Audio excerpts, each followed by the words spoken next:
ओम नमो भगवते वासुदेवाय। अधिक मास के कृष्ण पक्ष में जो एकादशी आती है वह परमा एकादशी कहलाती है। वैसे तो प्रत्येक वर्ष 24 एकादशियां होती हैं। अधिक मास या मलमास को जोड़कर वर्ष में 26 एकादशियां होती हैं। अधिक मास में 2 एकादशियां होती हैं, जो पद्मनी एकादशी जो कि शुक्ल पक्ष में होता है और परमा एकादशी जो कि कृष्ण पक्ष के नाम से जानी जाती है। इसके व्रत से सभी पाप नष्ट हो जाते हैं तथा मनुष्य को इस लोक में सुख तथा परलोक में सद्गति प्राप्त होती है। इसका व्रत विधि अनुसार करना चाहिए। भगवान विष्णु का धूप दीप नैवेद्य पुष्प आदि से पूजन करना चाहिए।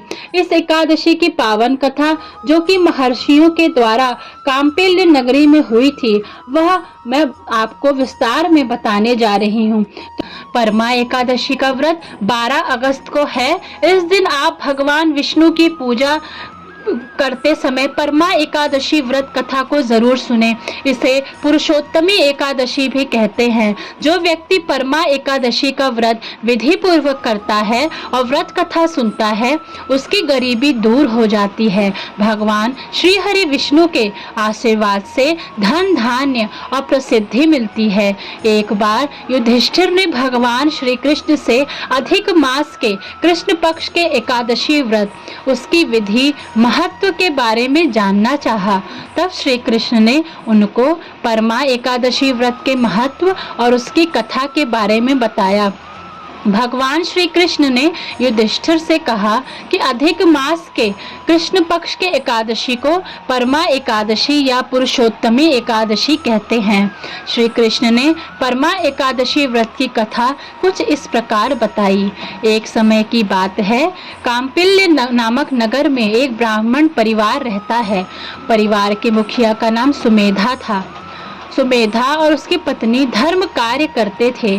सुमेधा की पत्नी पतिव्रता स्त्री थी। वह अपने अतिथियों का सत्कार सेवा भाव से करती थी। जो भी उसके द्वार पर आता था वह उसका आदर सत्कार करती थी। स्वयं भूखे रहकर अतिथियों को भोजन कराती थी। एक दिन सुमेधा ने पत्नी से कहा कि धन कमाने के लिए उसे परदेश जाना है।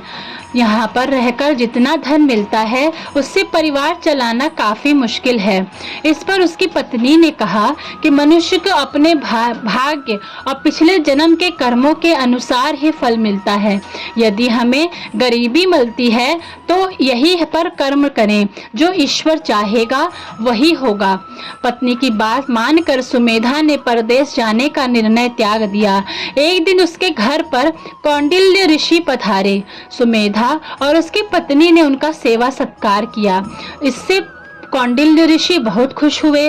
उस दौरान सुमेधा और उसकी पत्नी से गरीबी दूर करने के लिए कोई उपाय बताने को कहा। इस पर ऋषि ने उन दोनों को परमा एकादशी का व्रत विधि पूर्वक रखने को कहा। साथ में उनको परमा एकादशी व्रत की विधि भी बताई। उन्होंने कहा कि परमा एकादशी का व्रत रखने से पाप मिट जाते हैं, धन और वैभव की प्राप्ति होती है और जीवन के अंत में अच्छी गति मिलती है। इस व्रत को कुबेर ने भी किया था। इससे भगवान शिव प्रसन्न होते हैं। उन्होंने कुबेर को धनाध्यक्ष का पद दिया। ऋषि कौंडिल्य के बताए अनुसार जब अधिक मास का कृष्ण पक्ष आया तो सुमेधा और उसकी पत्नी ने विधि पूर्वक परमा एकादशी का व्रत रखा और भगवान विष्णु की पूजा की। ब्राह्मणों को भोजन कराया और दान दक्षिणा देकर विदा किया।